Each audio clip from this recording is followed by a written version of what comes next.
Aku menyelamatkan orang sengsara dan anak yatim yang berteriak minta tolong. Aku mendapat ucapan berkat dari orang yang nyaris binasa. Aku menjadi mata untuk orang buta. Aku menjadi kaki untuk orang lumpuh. Aku menjadi bapa untuk orang miskin dan mereka yang tidak berkenan.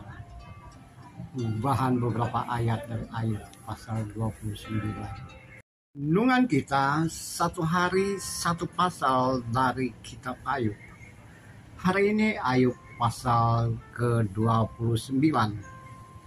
Saudara-saudara yang saya kasihi, saudara-saudara yang mengasihi Tuhan, saudara-saudara dalam kemanusiaan. Ayub pasal 29 melanjutkan ucapan dirinya dari pasal-pasal sebelumnya. Di sini kita temukan Ayub mengakui diri, dia mengungkapkan cerita diri sebelum dia menderita. Dia bercerita tentang keadaan diri pada saat belum sengsara atau masih dalam keadaan sehat.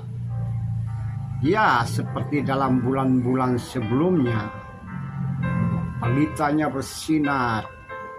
Dia mengalami begitu banyak hal yang luar biasa dalam hidup dan kehidupan dia.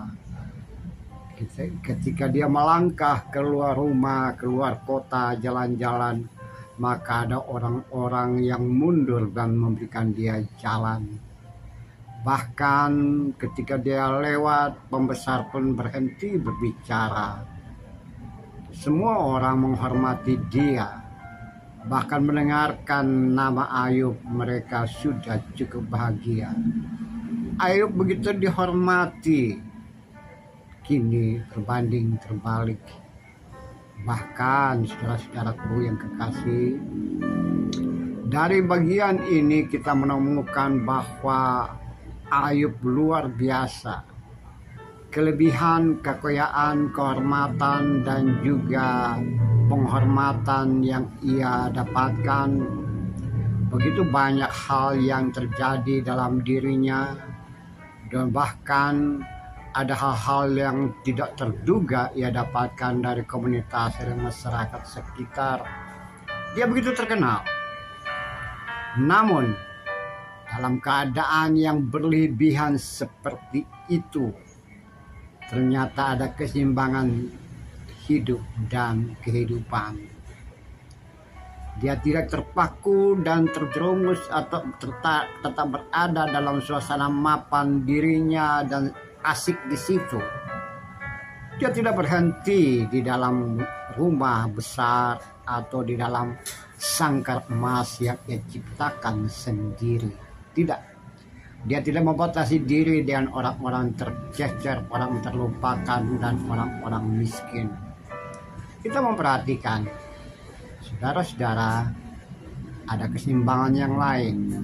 Aku menyelamatkan orang sengsara yang berteriak minta tolong. Aku menolong anak yatim, anak piatu yang melakukan itu.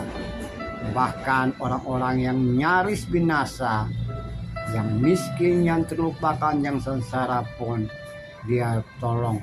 Orang yang tak kenal pun dia menolong mereka. Luar biasa.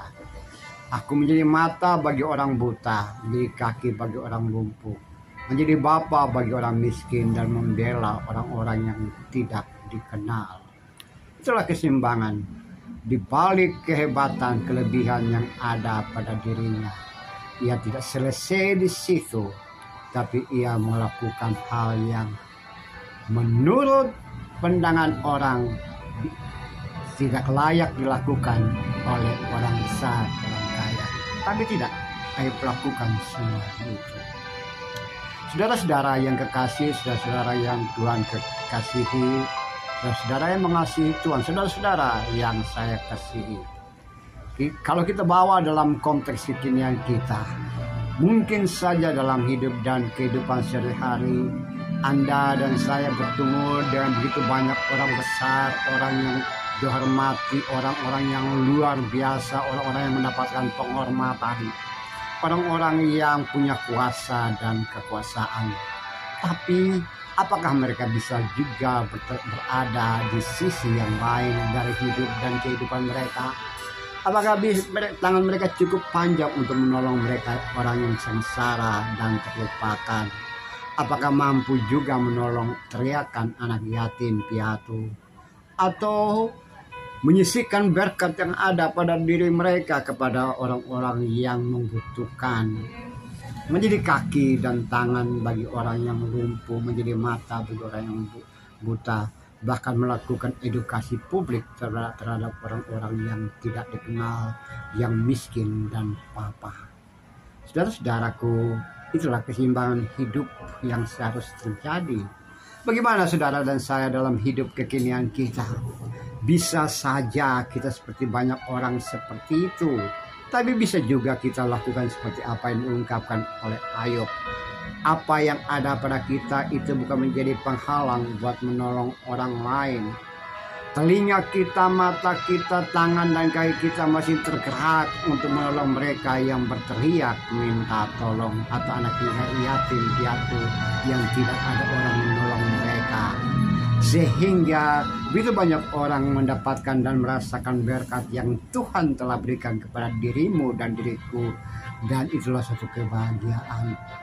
Kita mampu menjadi tangan bagi orang yang lumpuh, kaki bagi orang yang lumpuh, menjadi bapa bagi orang-orang yang tertindas, dan melakukan edukasi dan advokasi terhadap mereka yang tertindas, terlupakan, dan tidak mengalami ketidakadilan.